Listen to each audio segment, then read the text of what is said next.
আর এবার পটাশপুরের একটা খবর দেখাই। পটাশপুরে না আজব কাণ্ড, পচেট পঞ্চায়েতের পুরনো অফিস ভাঙা নিয়ে রীতিমতো শোরগোল। শুধু কি তাই, আলোচনা ছাড়াই পঞ্চায়েত অফিস। পটাশপুরে টেন্ডার ছাড়াই তৈরি করা হচ্ছে পঞ্চায়েত অফিস।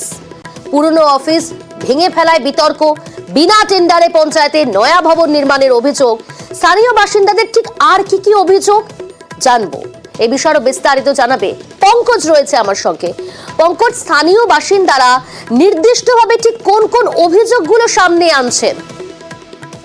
প্রিয়াঙ্কা, একেবারে তোমাকে জানিয়ে দিই যে পটাশপুর 2 নম্বর ব্লকের পচেট গ্রাম পঞ্চায়েতের ঘটনা। তোমাকে জানিয়ে দিই, পচেট গ্রাম পঞ্চায়েতের একটি পুরনো পঞ্চায়েত অফিস ছিল, যে ক্ষেত্রে এই পঞ্চায়েত অফিস ভাঙা কোনো টেন্ডার বা কোনো মিটিং বা কোনো প্রশাসনিক ভাবে কোনো আলোচনা না করে ভাঙা হয়েছে, এমনটাই দাবি করছে। যেখানে পঞ্চায়েত প্রধান যিনি রয়েছেন তিনি জানাচ্ছেন, যেখানে এই পুরনো পঞ্চায়েত অফিস ভেঙে ফেলার জন্য যে সমস্ত কাজকর্ম করা হয়েছে সমস্ত জানিয়ে কিন্তু করা হয়েছে, এমনটাই দাবি করছে। তবে 2022 সালে একটি নির্মিত একটি পঞ্চায়েত ভবন তৈরি হয়েছে। সেক্ষেত্রে এই পুরনো বিল্ডিং যখন আছে, তার জন্য পুরনো হয়ে আছে, সেক্ষেত্রে কিন্তু নতুন বিল্ডিং হওয়ার কারণে পুরনো বিল্ডিং ভাঙা হয়েছে এবং পুরনো বিল্ডিং এর সমস্ত যে বালি চিজ যে সমস্ত ভাঙা যে সমস্ত জিনিস ছিল সেগুলো কাঁচা রাস্তা যেখানে ছিল সেখানে ফেলানো হয়েছে এবং যেখানে আসবাবপত্র ও নতুন বিল্ডিং এ সরানো হয়েছে, এমনটাই দাবি করছে। কিন্তু যেখানে স্থানীয় বাসিন্দারা তারা কিন্তু জানাচ্ছে পুরো অন্ধকারের মধ্যে রয়েছে।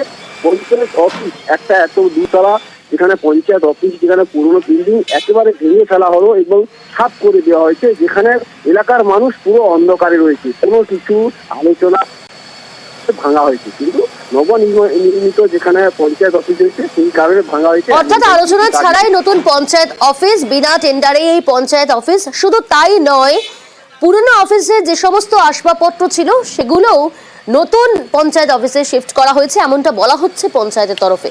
বেশ।